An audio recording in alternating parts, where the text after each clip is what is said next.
Welcome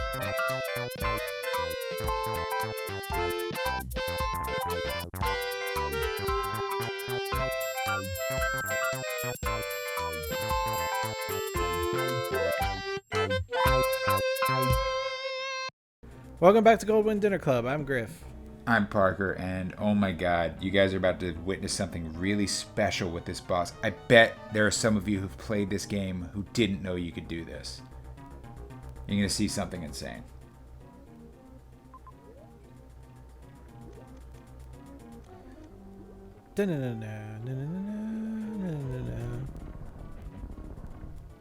Blow that up. Expose some of the circuitry. Electrocute the larvae.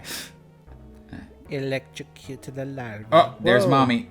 There's Mommy. God, that thing is nasty. I'm gonna get you. I'm gonna spit my spit at you. Samus is like, oh, good God. Good gravy. It's stinging me with its little stinger. It's a little stinger. God, that hurts. You stupid son of a... Duh. Ow. Here we go. Come on. Come on, Sammy. Yeah, watch this. You can electrocute it with your power armor. Oh, wow.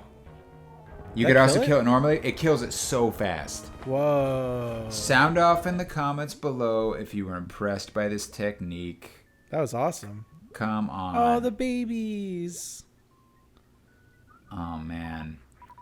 That was unbelievably badass. Did you ever have a like a retail job or anything? No. The only non-animation job I've ever had was and I'm very fortunate in this respect, so believe me, I know that, was mapping golf courses for an app. It was really weird. Mapping golf courses? Yeah, I even went into an office to do it, but they were still paying me contract work. It was weird. Yeah, it was when I say mapping, I mean we would go to Google Maps or some other thing, take map data, and then integrate it with some app. I don't know. So that golfers on the course could see where they were, or... Exactly. Okay. Yeah. How long ago? When was this? What year? 2008. Okay. Yeah. At that time, I was working at Target. Target. What'd you do at Target? I was the electronics specialist. So the video game guy. I was a video game guy, yeah. Opened up the case. I would open up the case, or I would tell people stuff about the TVs, or... Did you ever have to steer a parent away from a mature rated game for their child? I can't remember. Or did you do the opposite? Well, I can't remember if we were supposed to. I think we were supposed to mention to parents that if they were buying a game for a kid, that we had to warn them that it's an adult game. But I don't remember doing that a lot, just because. Who cares? Well, just because I didn't see that happen a lot, honestly. Yeah. Like a parent buying a game for a kid and it was mature. Yeah. Whenever there was a game that you knew was going to be good, you get a little twinkle in your eye, taking a kiss, a good sommelier at a restaurant, yes, a beautiful selection. And that sort of bumps up against everything else they sort of train you. They train you to be as non-confrontational in every situation as possible. And so that's kind of confrontational, because it's almost telling them what to do as a parent. But one of the things that they did have us do that sucked was if a little kid was standing up in the cart, that we had to tell the parent that wasn't allowed. And some parents would be cool and they'd just be like, oh, sorry. But then every now and then there'd be a parent who'd be like, how dare you? Never in all my life. That one time it happened, and I told the parent and they got all indignant about it. And then they let their kid keep standing up, and I just went about my business. And then 5 minutes later, I saw that kid fly off the side of his cart and smash his head into the ground. Oh my God. So it was they couldn't even sue Target anymore because they'd actually been warned. Wow, they're explicitly told don't do this. The kid was fine. The kid was totally fine. But yeah, oh well. Kids have rubber bones. Yeah, kids are indestructible. But yeah, it was it was everything else in Target was just sort of was just trying to be helpful, just tell people where something is if they're looking for it. This was back when an entire aisle was dedicated to landline phones. Both sides of the aisle. Which, you know what, like, I know people are like, you're going to want a landline, but even if you get one nowadays, they're still not connected to the landline. They're just digital. Like, you can't get one anymore. So, yeah. It's this weird thing. All right, Samus is on the prowl. The most common question, though, was people would ask, what's the distance I can walk away with this headset phone? And I only know by reading the boxes, so I would just look at the box and hope to God that it said on the box. You're like that guy from The Dark Knight. You go they holding the box and you go, give it to me, and I'll do what you should have did, and then you read the back of the box. Yeah, but more likely than not they didn't. So I just looked it up on the internet one day and found out that like the answer you should just always give is about 20 feet.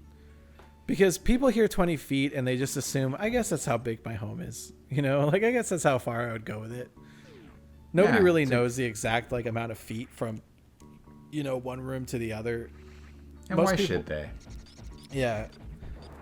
And, like, really, like, especially with those old landline phones, people really were just buying the look more than anything. They just cared what it looked like. People like their beer cold, their dinner warm, and their landlines to be able to go about 20 feet from the receiver. Yeah. That's the American way.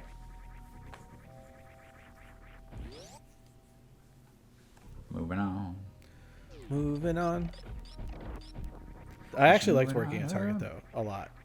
It was, like, really chill. It was, like, not on, like, busy days or anything, but, like, just there was something I got some zen out of just like stocking shelves and just getting to stare at video games all day. The big things at the time were like PS3 had just come out, and I would just look at the PS3 and Xbox 360 shelves every day. Or no, it was Xbox One with that like just come out. What, like wistfully, like Yeah, just like, I'm going to buy that someday. I'm going to buy this. One day, like just a sweet, innocent stock boy. One day, you'll be mine. I don't want to make you sore or nothing, Mr. Manager, but gosh, and you're holding your cap in your hand. I sure would like a raise. Well, if it wouldn't make you too sore, you're fired. And that's what happened to you, right? Yeah. Exactly. No, it's like we all the managers and stuff were all really cool. They were like super chill. Like one of the things I learned really quick was that every time you go to a store and you ask for the manager to complain about an employee, just know that like after you leave, the manager is going to turn to that employee and go, "I'm so sorry." Yeah. I'm so sorry you had to deal with that person. Like that's usually how it was. Like there was like camaraderie there, I think people not the people who do it, but surely everyone. I mean, like there's that he's like a popular I don't know, TikTok, Instagram. God, what is his name? Something Seiss. Scott Seiss, I think that's his name. He does those videos, where he's like an IKEA employee. Do you know what I'm talking about? Where it's like, do you have any more in the back? And he goes, no. Music turns real dramatic, and he's like, what do you think the back is? The North Pole? There's some magical stuff back there. He's like, tell you what I'm going to do. I'm going to go back there, have a cigarette, come back in 5 minutes with nothing. That's so what's true. In the back. But it's like every one of his videos is that sort of thing. When I worked at Target, people would always ask if we had in the back, and I would always just go back there and just like, come back out with like knowing that there was no chance. But if you didn't go and at least like pretend to go look, they would like tell you that you're being rude. So that said, here's the issue. There's a lot of times I've asked someone at Target if it's in the back, and they come back and it was in the back. Yeah, it depends on what you're talking about. If you're talking about clothes, maybe. But with like video games or like electronics, everything was on the floor. Unless it was something big like a TV, like you only had like the displays on the floor. But I don't know, man. I've gotten plenty of games that were just not stocked when you get there first thing, and it's like, I want that game. I know you only have so many, and they're like, I don't know, and I'm like, I see it online. The online, it's like online. It shows exactly what you have and what you don't have, and they're like, damn it. When I worked go there, back and they put that game in my hand, and I'm like, there you go. When I worked there, the online wasn't there yet. Like yeah. there was a website, but it wasn't like it was back in the day. behind by like a whole day. Yeah. So like if we had it that morning, you know what was really crazy at the time was, actually, let's just end the episode there and then we'll talk about it tomorrow. So that's been another episode of Goldwynn Dinner Club. Thanks for watching. See ya.